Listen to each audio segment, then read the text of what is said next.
What's going on, guys? Wednesday, July 10th, back with another MLB free play. Yesterday's video, Guardians -1, disastrous push, up 6-0, then up 7-3, end up winning the game by just one. Well, actually, up 9-7 in extra innings, too. Still had a chance to do it. End up winning the game by just one, so we pushed there.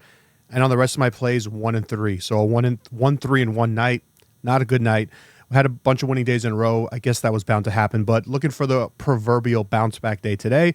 And back with another game that we're going to break down here. And I'm going to go to this series between the Cubs and the Orioles and try to zigzag this. This is one of the games that I lost on last night. We had Baltimore. The Cubs come out and hit Kremer pretty hard. He was great in his first start. Now gets hit hard in his second start. We'll see what happens with him. But they ended up starting Jameson Taillon, who just shut him down, completely shut down the Orioles. They didn't look sharp at all. Maybe it was the day off in between from the series with Oakland, but they did not look sharp at the plate. Ended up losing 9-2. So today you've got Imanaga versus Burns. This is a really, really good pitching matchup. Both pitchers are excellent. But I'm gonna pick on Imanaga here a little bit, and I'm gonna look to side Corbin at home. So Burns at home has, overall he's a Cy Young candidate. Probably will lose it to Skubal if things, continue the way they're going right now. But he's been really good, 5-1 at home, a sub-2 ERA, 1.1 WHIP at home. He's just been the rock in that rotation, the ace for Baltimore. And Imanaga has had a really good season for the Cubs as well.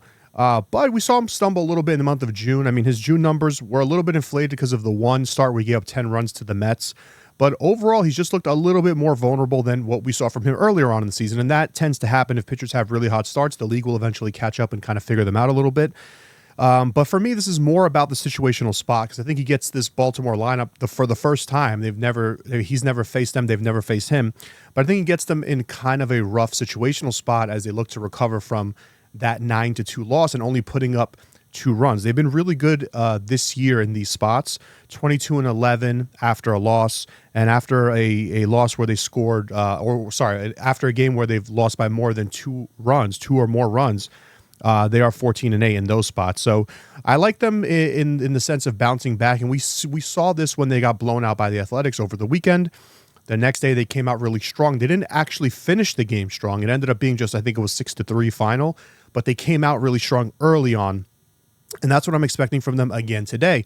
Imanaga probably won't get blown up, and this bet might end up being a little bit of a sweat because he's not a bad pitcher by any stretch, but the Orioles do hit lefties well. They know how to work the count. They know how to get guys on base. It's just about can they kind of wake up a little bit in this series. Maybe the day off made them a little bit out of it yesterday for the first game. And the Cubs have been this kind of like feast or famine offense all season long. I don't love their offense. I don't love their lineup, especially not how it matches up against Corbin Burns. But seeing them put up 9 runs in any game this year, or most teams, but specifically them, makes me look at them the following day as a fade candidate because they've had a lot of trouble maintaining consistency offensively.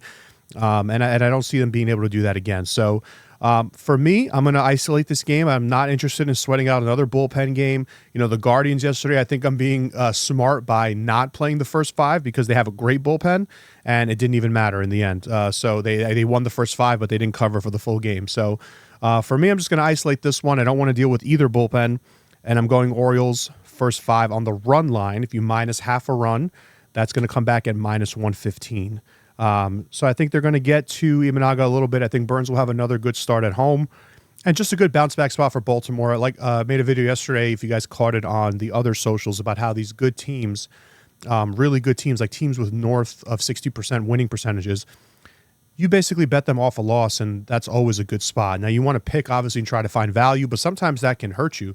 Sometimes you're looking for value, you don't see value on the line, the bet wins anyway, and you kind of overthink it.